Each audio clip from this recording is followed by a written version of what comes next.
જો કાલે આપણે પૃથ્વીની આસપાસ પરિભ્રમણ કરતા ઉપગ્રહનો વેગનું સૂત્ર મેળવ્યું હતું। અહીં ઉપગ્રહ જો h ઊંચાઈએ પરિભ્રમણ કરતો હોય તેનું વેગનું ઇક્વેશન શું છે? તો એ હતું v બરાબર r √g/r+h। તો આ સૂત્ર આપણે મેળવ્યું હતું। તો હવે મારે એનો પરિભ્રમણ કાળ જો શોધવો હોય, આજે આપણે શું ભણીશું કે ઉપગ્રહનો પરિભ્રમણ કાળ t અને વજન રહિત અવસ્થા, બે નાના એવા ટોપિક છે, તો જોઈ લો। તો ભાઈ આ પરિભ્રમણ કાળ કોને કહેવાય? તો એ કોઈ પણ ઉપગ્રહે એક પૂર્ણ ચક્કર લગાવવા, પૃથ્વીની આસપાસ પૂર્ણ ચક્ર લગાવવા માટે લેવામાં આવતો સમય, જેને આપણે પરિભ્રમણ કાળ ટી કહીશું। તો એ શોધવું હોય તો એકદમ ઇઝી છે। કોઈ પણ સમય શોધવો હોય ટી, તો એ કઈથી મળે આપણને? વેગનું સૂત્ર ખબર છે? વેગ v બરાબર શું થઈ જાય? અંતર ભાગ્યા સમય। અને આ જે આપણે સમય શોધવો હોય તો સમય બરાબર શું થઈ જાય? વેગ અહીં આવી જાય, એટલે અંતર છેદમાં વેગ લખાય। તો ભાઈ આપણો સમય પરિભ્રમણ કાળ ટી હોય તો અંતર કેટલું કાપે? એ આખી પૃથ્વીની આસપાસ h જેટલી ત્રિજ્યા હોય, એટલે ટોટલ o અહીં ત્રિજ્યા પૃથ્વીની r હોય અને સપાટીથી ઉપગ્રહનું અંતર h હોય, તો ટોટલ અંતર છે h+r। કક્ષામાં ગોળ ગોળ ફરે છે તો એણે અંતર કેટલું કાપ્યું હોય? એની કક્ષાના પરિઘ જેટલું, અને પરિઘનું અંતર કેટલું હોય? 2πr, એટલે 2π, અને ત્રિજ્યા કેટલી છે? h+R। આપણને આ ખબર છે।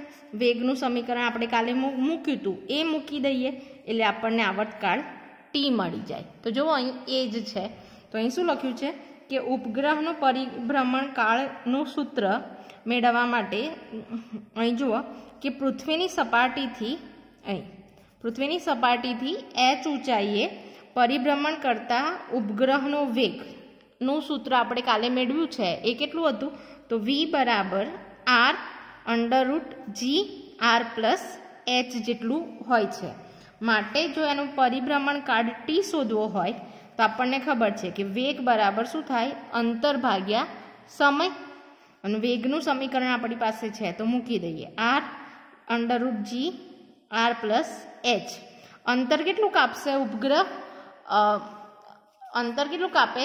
જેટલી એની આવર્તકાળ જે પણ ઓર્બિટમાં એ ફરે છે એના પરિઘ જેટલું, એટલે અહીં આવે 2πr+h। અને અહીં ટોટલ સમય છે પરિભ્રમણ કાળ, એટલે આપણે કેપિટલ ટી લીધો છે, માટે ટી અહીં જતો રહે, એ શોધવાનું છે, એટલે આ છે એ નીચે આવી જાય। તો અહીં ટી બરાબર શું થઈ ગયું? 2πrh। આ નીચે આવી જાય તો આ ગુણાકાર ઉપર છે એટલે નીચે, આ ઉલટાઈ જાય એટલે r+h ઉપર, અહીં g। તો હવે અહીં બધી વસ્તુને અહીં અંદર લઈ જઈએ, r+h r ને, તો શું થઈ જાય? 2π, આ અંડરરૂટની અંદર જાય એટલે વર્ગ થઈ જાય, એટલે r+h નો અંદર જાય એટલે વર્ગ, આ એક હતું જ એટલે ઘન, આ r અંદર જાય તો r² થઈ જાય, અને આ g છે એ g છે। બસ આટલું જ છે। તો સમીકરણ 1 પૃથ્વી h ઊંચાઈએ પરિભ્રમણ કરતા ઉપગ્રહનો પરિભ્રમણ કાળ દર્શાવે છે। કોઈ વાર આ થિયરી એકલી નથી પૂછાતી, પણ આપણે આગળ કાલે ભણી ગયા એમ કે 7 માર્કનો ક્વેશ્ચન આવે તો એવું પૂછાઈ શકે કે ભાઈ પૃથ્વીની આસપાસ h ઊંચાઈએ પરિભ્રમણ કરતા ઉપગ્રહનો વેગ શોધી અને એનો પરિભ્રમણ કાળનું સૂત્ર મેળવો। તો પછી કાલની થિયરી અને આટલું એમાં થોડું એડ કરીને તમારે ગણી કાઢવાનું છે। તો જો અહીં ફરી એકવાર એમ જ ઇક્વેશન જોવું હોય તો આપણે પરિભ્રમણ કાળ શોધવો હોય તો શું થાય? વેગ બરાબર અંતર ભાગ્યા સમય, માટે આપણે તો સમય શોધવો છે, તો ટી બરાબર થઈ જાય અંતર છેદમાં વેગ। અંતર એટલે ગોળ એને ઓર્બિટનો પરિઘ, એટલે 2π, અને r એટલે કેટલી ત્રિજ્યા છે ઓર્બિટની? તો અહીં h ઊંચાઈ છે અને આ પૃથ્વીની ત્રિજ્યા r છે, એટલે ટોટલ છે h+r અંતર। વેગ કેટલો છે આપણે કાલે મેળવી ગયા, તો એ છે આપણો r √g/r+h, કે h+r જે લખવું હોય। તો આને ઉપર લઈ જઈએ તો શું થઈ જાય 2πr અને આ છે આ ઉપર જતો રહે તો આ જી નીચે એટલે આવું લખી શકાય r પ્લસ h અને અહીં અંદર નીચે જી બરાબર અને અહીં r પ્લસ h હતું જ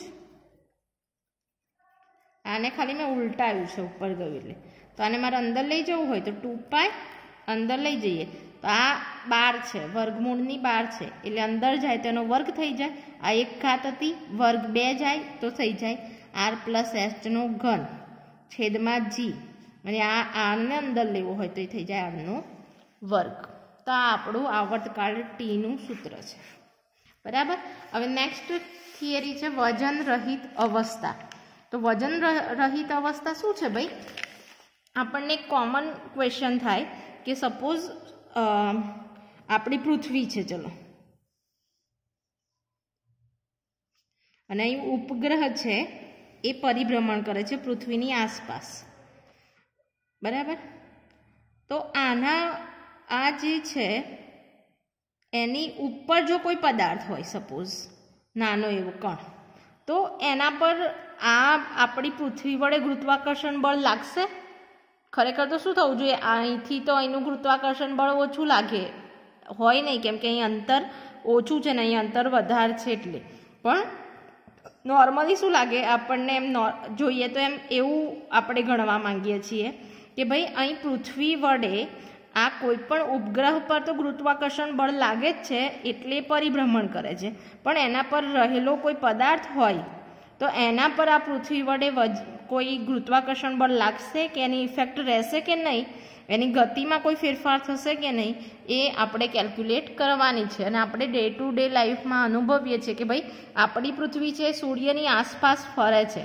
સૂર્ય ઘણો મોટો છે તો એના ગુરુત્વાકર્ષણની અસર છે એ કંઈ પૃથ્વી પર પડે છે એટલે પૃથ્વી આસપાસ ફરે છે પણ પૃથ્વી પર જે લોકો છે એના પર કંઈ સૂર્યના જે પણ ગુરુત્વાકર્ષણ છે એની અસર આપણને થતી નથી પૃથ્વીને થાય છે એટલે રોટેટ કરે છે પણ આપણને થતી નથી આપણે એ માટે આપણી અવસ્થા છે વજન રહિત કહેવાય કેમ કે સૂર્યનું ગુરુત્વાકર્ષણની અસર આપણને થતી નથી કેમ કે સૂર્ય દ્વારા પૃથ્વીને લાગતું ગુરુત્વાકર્ષણ બળ જેટલું હશે ને એટલું જ આપણને પૃથ્વી દ્વારા લાગતું હશે વિરુદ્ધ દિશામાં એટલે ટોટલ બળ હશે 0 થઈ જાય માટે આપણને કોઈ અસર થાય નહીં તો આ થિયરી એ જ છે બરાબર જોઈએ ને એટલે તમને ખબર પડશે જો વજન રહિત અવસ્થા તો આમાં જ જોઈ લઈએ કંઈ ખાસ છે નહીં તો હવે પૃથ્વીનું ગુરુત્વાકર્ષણ બળ એ દરેક પદાર્થને આકર્ષે છે એમ અમુક દ્રવ્યમાનવાળો પદાર્થ જો પૃથ્વીની h ઊંચાઈએ હોય તો તેના પર લાગતું ગુરુત્વાકર્ષણ બળનું સૂત્ર કેટલું થાય તો કોઈ પણ દળનો પદાર્થ જો r અંતરે હોય ટોટલ અંતર r હોય તો એના પર લાગતું ગુરુત્વાકર્ષણ બળ Fg બરાબર g mass of earth mass of જે પણ ઓબ્જેક્ટ હોય એ અને એમની વચ્ચેનું અંતર જો r હોય તો rનો વર્ગ કેન્દ્રથી અંતર લેવું પડે એટલે હવે આ બળ નીચેની તરફ એટલે કે પૃથ્વીના કેન્દ્ર તરફ બળ દર્શાવે છે બરાબર ને પૃથ્વી મોટી છે એટલે જે તે પદાર્થને પૃથ્વી તરફ એ ખેંચવાનો ગુણધર્મ ધરાવશે તો આપણે પૃથ્વી તરફ કોઈ પણ વસ્તુ આવે છે આપણી પૃથ્વી અહીં કોઈ દળનો પદાર્થ છે આ માસ ઓફ અર્થ છે આખું અંતર અહીંથી અહીં r છે હવે અહીંથી બળ જે પૃથ્વી ગુરુત્વાકર્ષણ લાગે એની દિશા કઈ છે કેન્દ્રગામી દિશામાં છે બરાબર આ બાજુ તો એને ધન લઈએ તો બહાર જતી દિશાને આપણે માઇનસ લઈશું એ યાદ રાખો તો અહીં જો એવું લખ્યું છે તો તરફ એટલે કે પૃથ્વીના કેન્દ્ર તરફ બળ લાગે છે હવે જો આ પદાર્થ ઉપગ્રહ પર આવેલો હોય અને ઉપગ્રહની સાપેક્ષમાં તેનું દ્રવ્યમાન m હોય તો ઉપગ્રહની સપાટી પર આ પદાર્થ પર લાગતું બળ F બરાબર ma મુજબ થાય હવે જો બીજું એક કન્ડિશન સપોઝ અહીં ભલે આ લોકોએ અહીં કીધું છે અહીં આમાં બી લખ્યું ને આમાં પણ લખ્યું એ બરાબર નથી ઉપગ્રહનું હોય ને તો આપણે અહીં MP લખી કાઢીએ માસ ઓફ પ્લેનેટ છે અને સ્મોલ એમ આ પ્લેનેટ છે અને આ જે ઉપગ્રહ છે એમાં સ્મોલ એમ દ્રવ્યમાન ધરાવતો એક પદાર્થ છે અહીં. તો એના પર લાગતું બળ જોઈએ આપણે. તો એના પર કેટલું બળ લાગશે? તો આ સ્મોલ એમ પર બળ કોના કારણે લાગશે? જે તે ઉપગ્રહનું ગુરુત્વાકર્ષણ બળ હશે એના લીધે લાગશે. અને એ કઈ બાજુ હશે? પૃથ્વીની કેન્દ્ર તરફ નહીં જતું હોય, એ પ્લેનેટના કેન્દ્ર તરફ જતું હશે. અને કેટલું હોય? F બરાબર m a જેટલું, બરાબર ને? અને એની દિશા કઈ હશે? પૃથ્વીના કેન્દ્રથી દૂર જતી દિશામાં, એટલે એની નિશાની આવે માઇનસ. એટલે અહીં લખી શકીએ FP જે તે પ્લેનેટ છે કે ઉપગ્રહ દ્વારા લાગતું બળ એ કેટલું હોય? તો -MAS માસ ઓફ સેટેલાઇટ, જે પણ સેટેલાઇટ કે ઉપગ્રહ હોય એના જેટલા વેગથી એ ફરે છે એના કારણે લાગતું બળ. હવે જ્યાં AS એ ઉપગ્રહનો પ્રવેગ છે, જો પૃથ્વીના ગુરુત્વાકર્ષણ બળને કારણે હોવાથી તેની દિશા પૃથ્વીના કેન્દ્ર તરફની હોય છે, જ્યારે FAની દિશા પૃથ્વીના કેન્દ્રથી દૂર હોય છે. એક મિનિટ, પ્રવેગના કારણે લાગતું બળ દૂર હોવાના કારણે તે ઋણ નિશાની દ્વારા સૂચવેલ છે. જો ઉપગ્રહને સંદર્ભ ભૂમિકા તરીકે લઈએ તો આ m દ્રવ્યમાનવાળા પદાર્થ પર ઉપગ્રહની સાપેક્ષે લાગતું કુલ સમાસ બળ, તો જે તે પદાર્થ છે આ m દ્રવ્યમાન, એના પર ટોટલ કેટલું બળ લાગે? એક તો જે તે ઉપગ્રહનું ગુરુત્વાકર્ષણ બળ જે અંદર જતી દિશામાં છે, અને આ પૃથ્વી તરફથી ખેંચાતું ગુરુત્વાકર્ષણ બળ જે બહાર જતી દિશામાં છે. માટે ટોટલ બળ કેટલું લાગશે? તો F બરાબર FG, એટલે કે આપણી પૃથ્વી દ્વારા લાગતું બળ પ્લસ પ્લેનેટ દ્વારા લાગતું બળ. પૃથ્વી દ્વારા લાગતું બળ છે GM સ્મોલ m r² છે, અને જે પ્લેનેટ દ્વારા લાગે છે સેટેલાઇટના વેગ દ્વારા એ થાય MAS જેટલું. માટે આ તો એ જ છે. હવે પ્રવેગ કેટલો હોય આપણને ખબર છે. પ્રવેગ હોય જે પણ ઉપગ્રહનો પ્રવેગ હોય જેને સ્મોલ GS પણ કહેવાય, એ કેટલો હોય? સ્મોલ m ના હોય એટલો, એટલે GM_r². આ સૂત્રના સૂત્ર તો સરખા છે, માટે અહીં 0 થઈ જાય. માટે આપણે કહી શકીએ કે જે દર્શાવે છે કે ઉપગ્રહમાં રહેલા દરેક પદાર્થ પર લાગતું કુલ સમાસ બળ, એટલે કુલ સરવાળાનું બળ 0 હોય છે. અને આને પદાર્થને વજન રહિત અવસ્થા તરીકે ઓળખવામાં આવે છે, અને તેથી પદાર્થ ઉપગ્રહ પર પ્રવેગ રહિત ગતિ કરે છે. એટલે કોઈ પણ પદાર્થ છે એને બળ લાગતું નથી પૃથ્વી વડે કે જે તે વસ્તુ વડે, કેમ કે ટોટલ બળ કેવું થઈ જાય છે? 0 થઈ જાય છે. તો આખું આ તો મેં સમજાયું, પણ આખી થિયરીમાં ખાલી એક જ વસ્તુ છે ભાઈ, કે આ પૃથ્વી છે જેનું વજન છે દળ ms છે.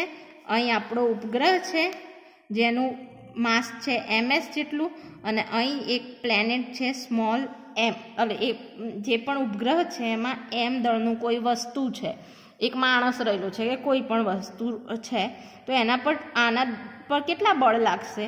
તો એક તો આ ઉપગ્રહ વડે લાગતું ગુરુત્વાકર્ષણ બળ, અથવા તેના એ ગોળ ગોળ ફરે છે એના કારણે લાગતું બળ, અને અહીં આપણા પૃથ્વી વડે લાગતું બળ G લગાડીએ. તો પૃથ્વી વડે લાગતું ગુરુત્વાકર્ષણ બળ કેટલું હોય ભાઈ? તો G માસ ઓફ જે પણ આ પદાર્થ અને આની જ વાત કરીએ છીએ આપણે, ઉપગ્રહ આવતો નથી. તો સ્મોલ m અપોન એમનું બંને વચ્ચેનું અંતર r² હોય તો, અને આ પ્લેનેટ વડે લાગતું જે પણ બળ છે એ કેટલું હોય? એ ફરે છે એના કારણે m આ પદાર્થ અને આનો પ્રવેગ એટલે AS. માટે GMG small m r². m આ જે પ્રવેગ હશે ને કેટલો હશે ભાઈ? આ જે સ્મોલ m સિવાયની જે રાશિ છે એટલો જ હોય. માટે GMG/r². આ સૂત્ર બંને સરખા છે, માટે 0. માટે આને વજન રહિત અવસ્થા કહેવામાં આવે છે. એક્ઝામમાં આવતું નથી, પણ આ તો ખાલી તમને જાણ માટે અને સમજવા માટે છે, બરાબર. પણ મોસ્ટ ઇમ્પોર્ટન્ટ થિયરી છે એ મેં કાલે તમને મોકલી, એ વ્યવસ્થિત લખવાની.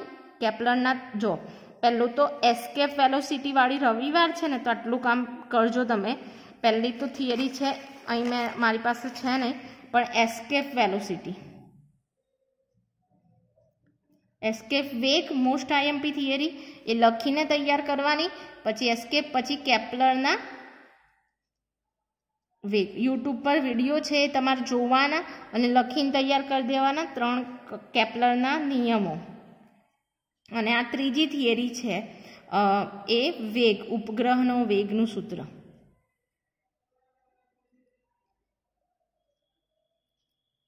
બસ. અને કાલે એક ઇમ્પોર્ટન્ટ આપણે થિયરી ગણીશું. તો આ 4 થિયરીમાંથી કોઈ 2 થિયરી અથવા એક થિયરી ચોક્કસ પૂછાય છે 7 માર્ક. આટલું કરશો તો તમારે 7 માર્ક કમ્પ્લીટ થઈ જશે. તો વ્યવસ્થિત પ્રિપેર કરી રાખજો, બરાબર. અને નોટ પણ બનાવી રાખજો. જ્યારે તમારું બધું ખુલશે ત્યારે અમે જોઈશું કે કોણે કેટલું કામ કર્યું છે ઘરે રહીને ઓનલાઈન, બરાબર. જેના આધારે ઇન્ટરનલ માર્ક્સ મૂકવામાં બી અમને ખ્યાલ આવે અને તમને બી લોડ નહીં પડે જ્યારે તમે આવશો ત્યારે.